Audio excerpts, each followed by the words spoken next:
తులారాశివారు November నెలలో మీ జీవితంలో హోజిగే మార్పులు ఊహించని రీతిలో ఉంటాయి.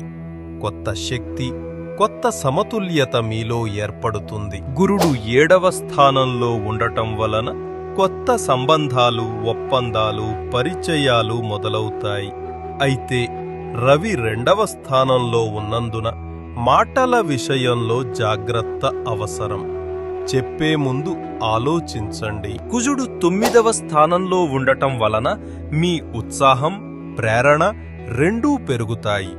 గతంలో నిలిచిపోయిన పనులు ఇప్పుడు మళ్లీ ప్రారంభమవుతాయి. శని 5వ స్థానంలో ఉండటం వలన కొంత మానసిక ఒత్తిడి, కుటుంబంలో చిన్న చిన్న విభేదాలు రావచ్చు.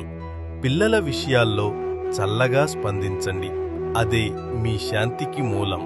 నవంబర్ 10 నుంచి 18 వరకు మీకు ఫలితాల సమయం.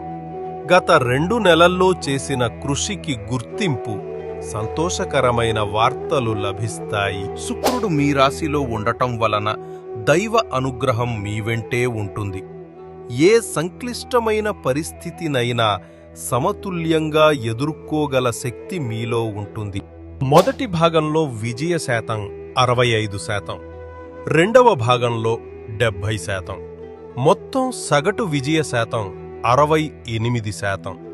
ఇది స్థిరమైన పురోగతి సూచిస్తుంది. శుక్రవారం పసుపు దీపం వెలిగించండి. ఆదివారం నారింజ పండ్లు పంచండి. ప్రతి మంగళవారం స్త్రీల పాదాభివందనం చేయడం మీ రాశికి శ్రేయస్కరం.